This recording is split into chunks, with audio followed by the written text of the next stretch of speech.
Shalom, nama saya Siska dan ini suami saya Kurniawan. Kami pelayan Tuhan dari GBI KA Jakarta. Saya ingin menyaksikan kebaikan Tuhan dalam hidup kami. Berawal dari Januari 2023, suami saya tiba-tiba sakit. Dia sama sekali tidak bisa makan. Apapun yang masuk ke dalam mulutnya selalu dimuntahkan kembali. Kami pergi ke dokter internis, di sana dicek tetapi hanya dikasih obat untuk dimakan di rumah. Gitu. Tetapi setelah di rumah, obat yang dimakan itu tetap dimuntahkan lagi, nggak bisa sama sekali masuk. Kami coba mengulangnya, hal yang sama terjadi. Sehingga kami memutuskan untuk esok harinya kami ganti dokter. Dan dokter itu memang yang kedua ini memberi suntikan kepada suami saya karena dianggapnya GERD-nya sudah sangat parah. Jadilah disuntik. Tetapi itu tidak membantu apa-apa sehingga kami putuskan kembali untuk pergi ke dokter internis yang ketiga. Setelah di sana saya bilang ke dokter internis yang ketiga, minta untuk diendoskopi bahkan di kolonoskopi supaya jelas apa sih yang menyebabkan suami saya nggak bisa sama sekali menelan makanan. Akhirnya dibuatkanlah rujukan untuk suami saya di endoskopi di rumah sakit, salah satu di Pluit.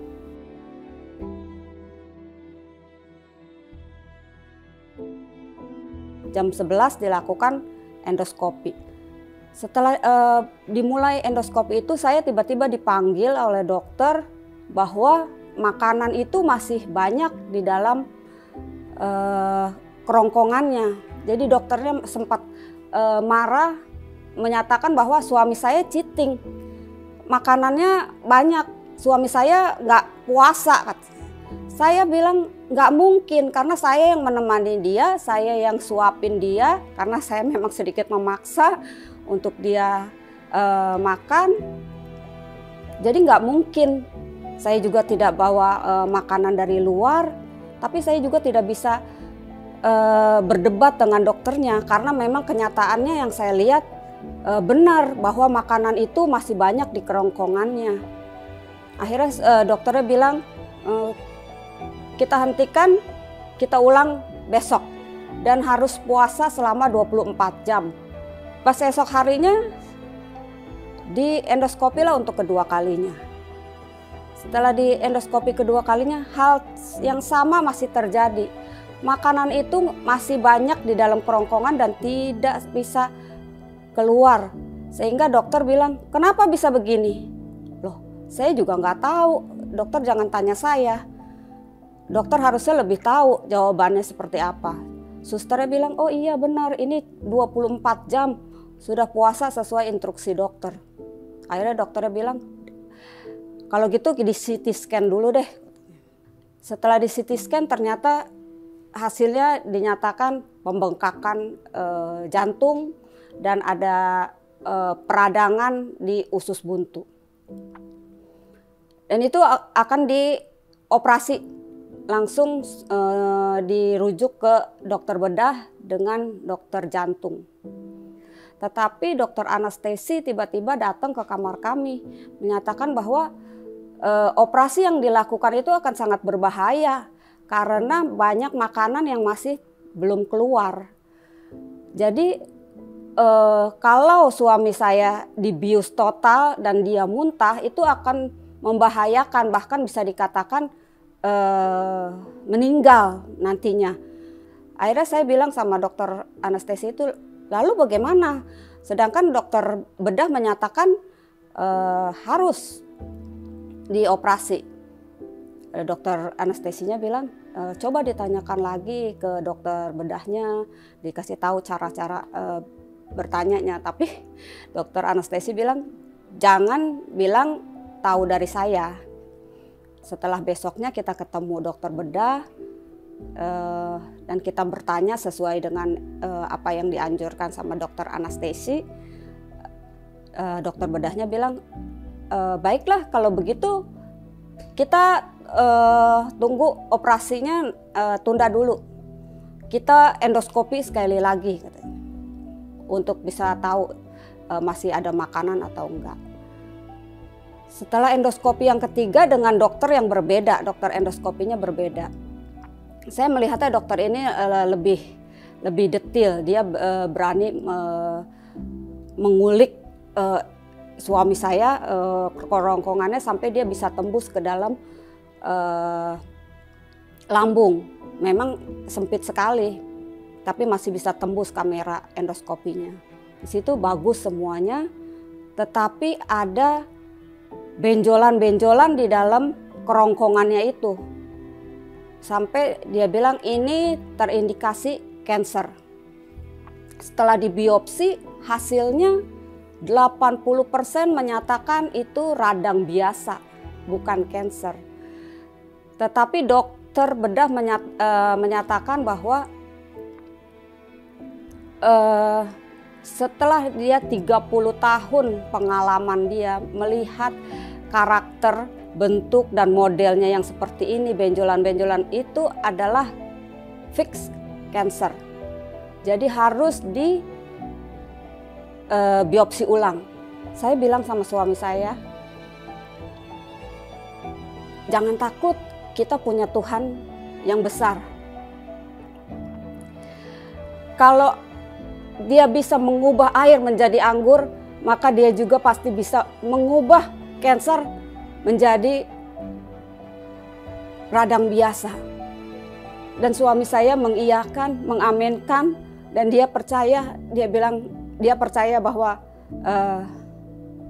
Tuhan pasti tolong. Dan esok paginya sebelum endoskopi yang keempat dilakukan, suami saya harus dironsen ulang lagi untuk melihat barium itu udah keluar atau belum. Saya tanya bagaimana hasilnya, bisa endoskopi atau tidak. Tapi dokternya bilang kita lakukan endoskopi yang keempat. Setelah dilakukan endoskopi yang keempat, ternyata gagal lagi. Dikarenakan bariumnya belum keluar. Bariumnya masih ada di tenggorokan, di kerongkongan dia. Saya sempat komplain sama dokternya. Loh, tadi pagi udah disuruh untuk ronsen. Ronsen itu dikatakan untuk melihat barium itu masih ada atau enggak. Kenapa masih dilakukan endoskopi yang keempat kalau memang barium itu masih ada? Waduh, saya sempat kesal juga sebenarnya.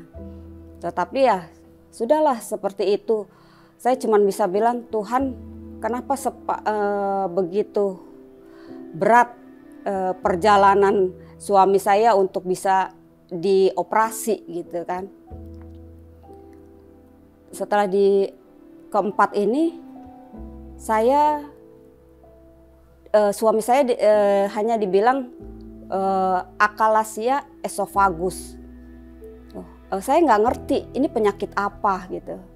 Yang dibilang adalah penyakit langka. Saya mencoba untuk mencari tahu. Kebetulan ada dokter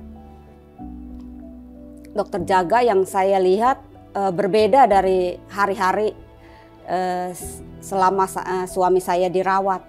Saya tanya bagaimana perbedaan antara dibedah dengan dilatasi. Lalu dia bilang, ibu searching aja di YouTube, nanti di situ bisa lihat bedanya. Dilatasi atau dibalun itu lebih minim resiko, tetapi harus berulang-ulang pengerjaannya. Sedangkan operasi itu resikonya besar, walaupun cuma sekali pengerjaannya.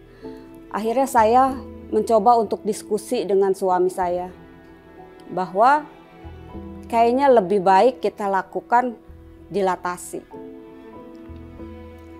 Kebetulan ada dokter yang bisa melakukan dilatasi di rumah sakit tersebut. Akhirnya saya minta untuk di visit oleh dokter tersebut. Saya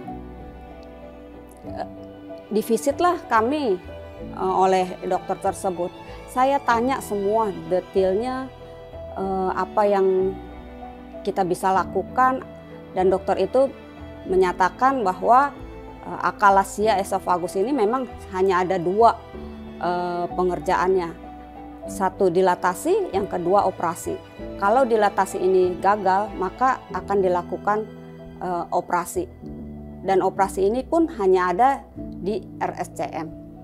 Tetapi dokter bilang, kalau dilakukan dilatasi, alat dan obatnya harus beli sendiri. Karena seluruh rumah sakit tidak bisa, tidak menyediakan alat tersebut. Tindakan ini tidak bisa dilakukan sekarang karena dia harus cuti pergi ke IKN. Saya bilang, lalu bagaimana dengan suami saya? Minggu depan setelah saya kembali baru bisa dilakukan. Waduh, saya bilang, lalu bagaimana dengan suami saya selama seminggu? Sudah 2 minggu di rumah sakit, tidak makan sama sekali. Tetapi dokternya bilang, untuk bertahan di rumah sakit pun nggak bisa dilakukan apa-apa selama saya nggak ada di sini. Jadi lebih baik pulang. Saya bingung, pulang. Sedangkan suami saya masih dalam keadaan yang pakai selang NGT. Saya bilang, bagaimana dengan selangnya, dok? Nggak apa-apa, tetap dipakai. Nanti di rumah bisa dilakukan semua seperti yang dilakukan di rumah sakit. Nanti sebelum pulang ibu akan diajarin. Akhirnya kami pulang. Saya di rumah bikin agenda yang obat apa yang harus diminum, obat apa yang harus dia masuk melalui NGT-nya, susu, jus ataupun apapun itu harus lewat NGT-nya. Tetapi setiap 4 jam kemudian saya harus sedot balik makanan yang udah dia masuk lewat selangnya. Setiap hari, setiap saat saya harus melakukan itu. Obat pun kan per 6 jam dia harus minum. Lalu setelah 4 jam disedot ulang lagi, dikeluarin lagi. Selalu seperti itu selama seminggu. Tetapi ada satu hari di mana saya mengajak suami saya untuk menjemput anak-anak kami sekolah. Suami saya mau ikut. Saya pikir juga ngapain ya di rumah terus, udah 2 minggu di rumah sakit. Lebih baik lihat jalan-jalan, lihat dunia luar. Setelah kami menjemput, jalanan yang harusnya bisa arus jalan itu bisa belok langsung ke rumah kami ditutup, sehingga kami harus lewat elang laut. Disitulah kami baru tahu ternyata ada gereja Keluarga Allah ini, ada gereja yang baru dibuka. Saya bilang suami saya, ada gereja baru, boleh nih kita ke gereja sini. Karena udah gak memungkinkan kita untuk ke gereja lama, karena jauh di Bogor. Dengan kondisi yang seperti ini udah gak mungkin. Suami saya bilang boleh, tapi tunggu kalau selangnya dibuka. Kalau udah dilepas baru, daripada nanti jadi banyak pertanyaan orang. Saya mengiyahkan, saya bilang oke, minggu depan kalau Tuhan izinkan selangnya pasti dilepas. Setelah kita menerima WA dari susternya bahwa Profesor Marcel udah balik, saya datang ke rumah sakit. Suami saya dilakukan prosedur ulang, dia di endoskopi lagi untuk mengetahui sejauh mana kerongkongannya itu tertutup. Akhirnya Profesor Marcel bilang,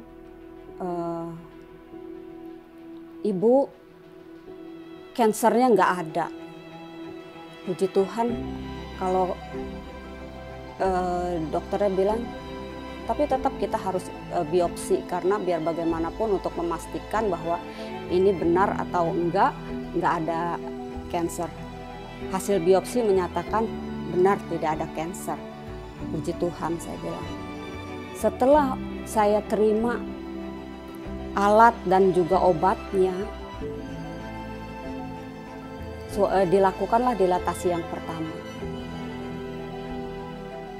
Dan puji Tuhan, dilatasi yang pertama itu berhasil.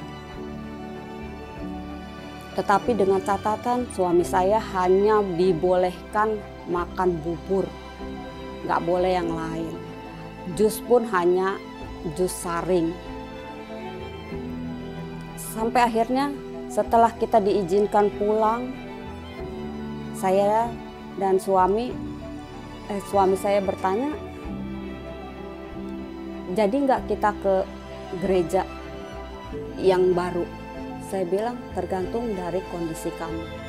Kalau kamu oke, minggu ini kita pergi. Akhirnya kami datang ke sini dan saya terberkati sekali dengan firman Tuhan yang disampaikan. Semua firman Tuhannya tentang kesembuhan. Itu benar-benar menguatkan saya. Saya seperti di recharge.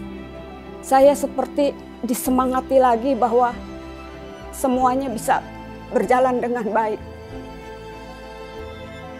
Setiap minggu kami coba untuk tetap kembali beribadah. Minggu demi minggu sambil suami saya menjalani dilatasi yang berikutnya karena sudah terjadwal per 2 minggu. Suatu hari ada Pastor Jonathan mengumumkan gerakan puasa, doa puasa 40 hari. Saya pas dengar itu sempat kaget, 40 hari. 1 hari aja saya nggak bisa. Bagaimana 40 hari? Dan saat itu Pastor Joe langsung bilang, kalau dengan doa dirasa kurang, tambah dengan puasa. Jadinya doa dan puasa. Saya mendengar itu meyakinkan saya, yang membuat saya akhirnya membulatkan tekad bahwa ya, saya akan mampu untuk melakukan itu. Saya ingin mengetuk hati Tuhan untuk suami saya. Hari demi hari saya lakukan puasa itu. Sampai akhirnya ada lagi pengumuman 10 hari KKR tentang kesembuhan. Saya datang 8 hari karena 2 harinya berbenturan dengan suami saya masuk rumah sakit lagi. Saya melihat kesembuhan demi kesembuhan diterima oleh semua orang. Tetapi sampai hari ke-10 KKR, saya belum melihat kesembuhan untuk suami saya. Saya nggak tahu apa yang terjadi. Saya hanya duduk di tempat di mana saya duduk saat itu. Saya menangis. Saya bilang sama Tuhan, Bapak, sampai hari ini saya masih percaya bahwa Engkau Bapa yang tidak pernah pilih kasih. Kalau orang-orang yang di depan sana Engkau tolong, saya juga. Tiba-tiba Pastor Jonathan naik mimbar dan dia bilang, kesembuhan pasti terjadi. Semua pasti terima kesembuhan. Kalau ada yang merasa belum terima kesembuhan, mungkin harus dilakukan pemeriksaan medis lebih lanjut. Entah itu ronsen, entah itu CT scan, atau dan sebagainya. Saya mendengar itu, saya aminkan. Benar bahwa suami saya penyakitnya nggak bisa dilihat hanya dengan mata, tetapi harus dilakukan pemeriksaan lebih lanjut. Untuk bisa melihat suami saya disembuhkan, saya harus menunggu sampai dilatasi berikutnya. Puasa tetap saya lakukan. Sampai akhirnya di bulan Juni berakhirlah puasa 40 hari itu. Dan suami saya pun dilakukan lagi dilatasi. Dan puji Tuhan, setelah dokter panggil saya, dokternya bilang, "Ibu, lubang kerongkongan suami ibu sudah normal, sudah bagus, lubangnya sudah besar. Kalau gitu kita stop dilatasinya." Dan ini juga sudah ke-6 kali kan Bu, yang harusnya 6 sampai 12 kali. Jadi kita selesai sampai di sini, kita lakukan kontrol-kontrol aja setiap bulannya. Saya bilang puji Tuhan. Saya tanya, "Dok, suami saya udah boleh makan bebas dong?" Dokternya bilang, "Boleh, tapi terbatas, gak boleh banyak-banyak. Dan harus dikunyah lebih lama dibandingkan orang normal." "Oh iya, baik Dok," saya bilang. Lalu saya kembali ke ruang tunggu. Di situ saya hanya bisa mengucap syukur sama Tuhan. Saya bilang, "Tuhan, saat ini Engkau tetap membuktikan bahwa Engkau Allah yang luar biasa. Allah yang tidak pernah mengecewakan. Mari saya mengajak Bapak Ibu sekalian untuk join dalam setiap komsel yang ada di Keluarga Allah. Karena kami sendiri sudah menyaksikan bahwa di komsel tersebut kami memiliki keluarga yang luar biasa yang bisa mensupport kami. Dan juga datang ke Pondok Daud, di sana kita bisa memuji Tuhan, kita bisa menyembah Tuhan dengan luar biasa, dan pertolongan Tuhan sangat kami rasakan. Terima kasih, Tuhan Yesus memberkati.